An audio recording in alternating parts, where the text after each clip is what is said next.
welcome to the Weege Show. I'm a very proud father. Got my up-and-coming young guys on the Racer X team. I'm Jason Weigandt. They are filming our 6D first look show from Ironman National. There they are, baby. Kellen Brower and Mitch Kendra working together as Team Fried, handling the videos. I'm moving up, I'm moving on. I'll let the kids handle that show. I gotta handle the Weege Show because my name is on it. You know, a couple weeks ago, I broed down with you folks. I got real on you. Full transparency at Unadilla on our post-race Weege Show. You know, I was being real. There were some things that got messed up with the series this year, and that was frustrating, and we just need to own it sometimes. But as I mentioned then, those are small things. Those are small things. I also want to embrace the fact that right now, when I look at this race this weekend, it is an incredible time to be involved in the sport. To go 11 races deep, let me give you some facts, let me give you some stats about why it's frustrating when the little things get messed up, because the big things that we really want are going so well. And that is really where we are here at the end of 2022. Just think about the fact that in the big picture, we have multiple series throwing more money at riders to go racing. And that's the Super Motocross World Championship that's already been announced for next year with a $10 million total purse. And that's the FIM World Supercross Championship, SX Global, which is putting money up for riders and teams as well. And we've got a lot of riders that have now been announced with rides in that series next year. So that is awesome to have multiple series increasing the purses, increasing the payout, paying teams to race, all these things. That's really cool. And then let's talk about that there are new manufacturers coming in. We already know that Triumph is coming into the sport. I believe Beta is going to build an American racing program. They already race MXGP. Haven't heard much about that lately, but that's been the plan for a while.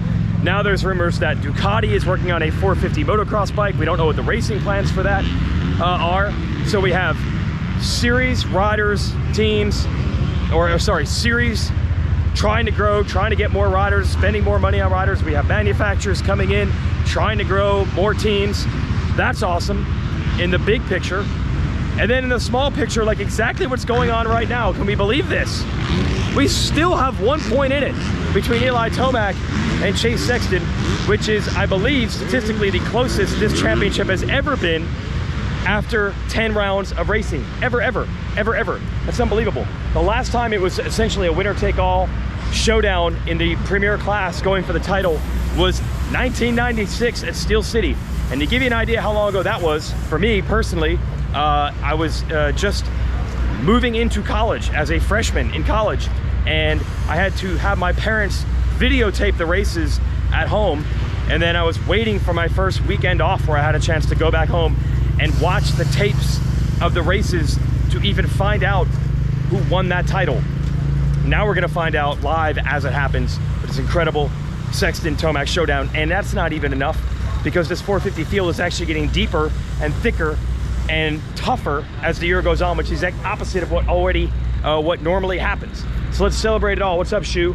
This is all brought to you by Honda, by the way. They got the new 2023. Is that? Oh, you want? You don't want me to do physical manual labor, please. We were sponsored by the. Good move. Originally, our show brought to you at the beginning of the year by the CRF450R, but now we have the new, improved 2023 CRF450R. Better, more linear, more controllable power delivery with some engine changes and some frame changes as well to improve the handling.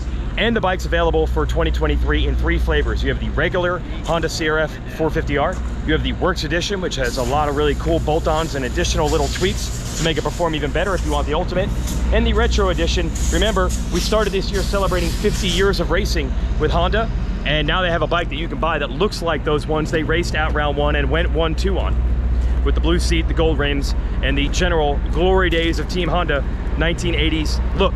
So go to your local Honda Power Sports dealer and check out the new 2023. Looks cool, but improved under the surface CRF450R. And by the way, to make this even more dramatic, Honda has not won this title.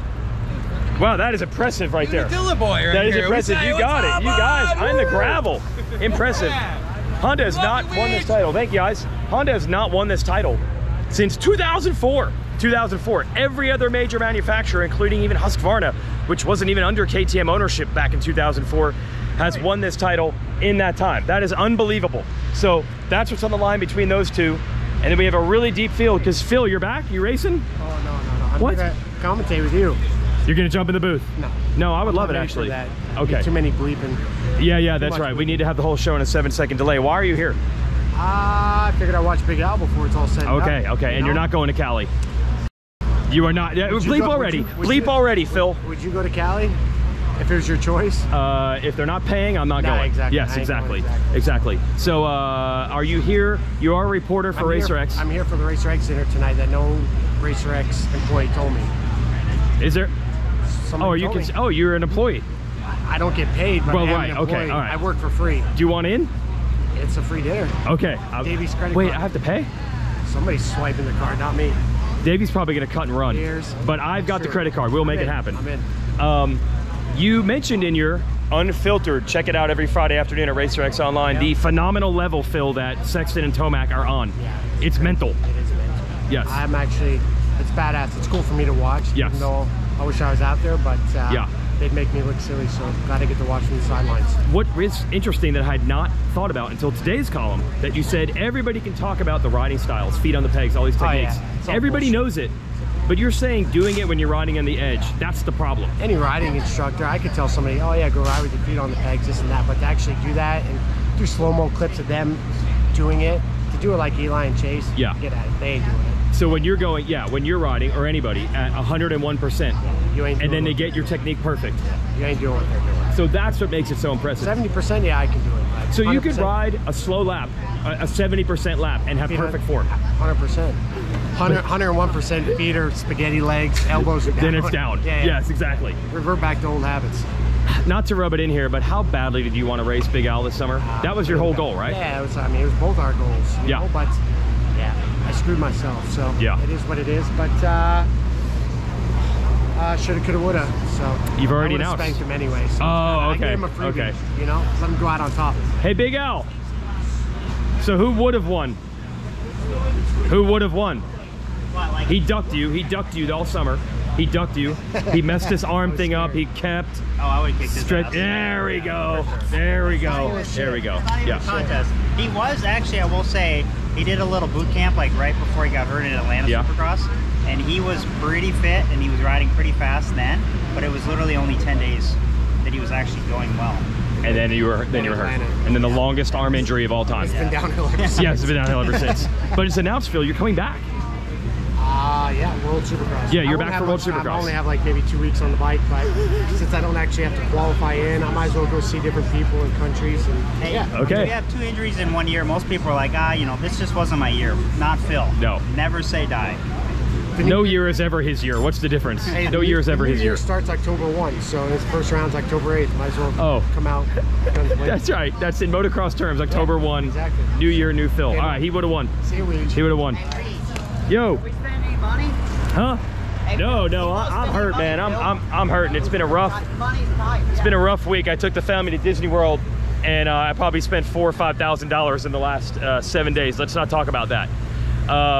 So what was I saying? The amazing battle. We'd seen Sexton and Tomac, which is historic. It's cool enough. But then last week we saw that other 450 riders are capable of getting in there. The field is getting deeper. Ryan Dungey desperate to get that podium. Ken Roczen still does not have a deal for 2022, so he is desperate to continue to raise his value and show that he still has it and is still worthy of a top level team and salary and all those things. You saw him ride very hard last weekend, even in the heat and humidity. Jason Anderson won the darn race. Christian Craig's still riding well. I'm probably leaving somebody out. It's amazing how that works. So we don't normally see a 450 field get deeper as the year goes on, but I believe it's actually happened. And then in the 250 class, we have this. Soak it up, everybody. YouTube Nation, this is here for you. First of all, we have a, I think, 17 rider team over here. Look at all these bikes. Guys coming back from injury. Haiden Deegan making his debut. LeBlanc back from a collarbone injury. The Spaniard, whose name I'm going to mispronounce, is back after a phenomenal 6th in a moto last week. Levi Kitchen back from a wrist injury. Thrasher's still here. Justin Cooper's still here. That is unbelievable.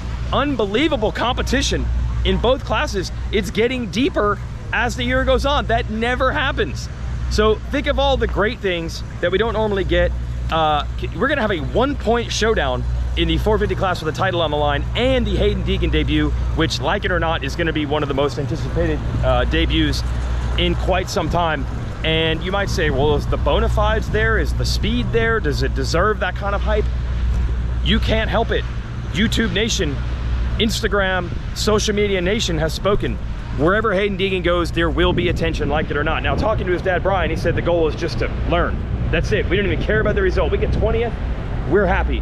And that makes all the sense in the world from their perspective, and maybe that's the way they want to treat it, but you know that there's going to be a lot of judging going on depending on how the racing goes this weekend. Honestly, not depending on how the racing goes. No matter how it goes, there's going to be a lot of judging. Then we've got Jet Lawrence. It's been 7 motos, I believe, since he's led laps or something like that. He hasn't won the last couple of races. That's 2. Unadilla and Budds Creek, he did not win. RJ Hampshire, they've been talking all year about trying to get that Husqvarna figured out. They made a lot of changes. They did figure out, he won. So again, another example of the field getting tougher as the year goes on, where the 250 class has, look, Justin Cooper's better now than he was at the beginning of the year, and Hampshire's better now than he was at the beginning of the year. You still have Shimoda riding very well, could have won the last 2 races overall. Hunter Lawrence has got to bounce back. So the competition is just nuts to me of what has happened. The only thing we're missing, I believe, is Dylan Ferrandis. We had a very controversial deal where he got into it with Barsha. Trying to pick my words very carefully here, because some of you are going to think Barsha took him out. Some of you are going to say Barsha didn't deserve to be DQ'd last week, but he was. But Ferrandis apparently not racing, that's what I've heard.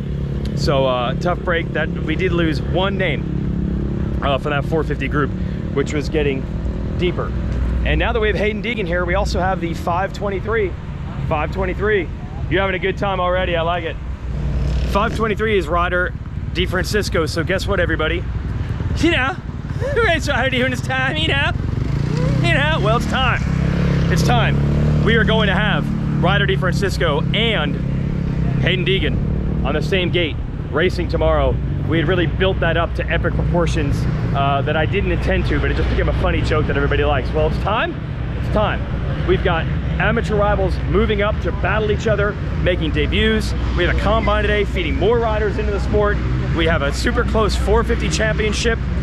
We have series throwing money at riders, even Phil, to go race, in this case overseas, or if they stay in the US.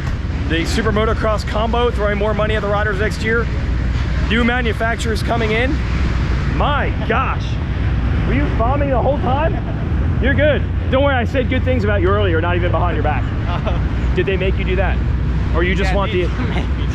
I like it. How long were you back there, Joe? Just from here. That's pretty good. Yeah. It's like a cardio workout. Anyway, good job. Hey, you almost won last weekend. Almost? Yeah. That's pretty good. Not bad, yeah. Yeah. Do you almost not want the year to end because you're on such a roll right now? Or are you like, I'm good? I'm good. Oh, yeah, it's been enough. Yeah. 9 months is enough. 9 months is yes. enough. Oh. Look at this. Look at this. Ow, it's going one level to another. Hey, is it time?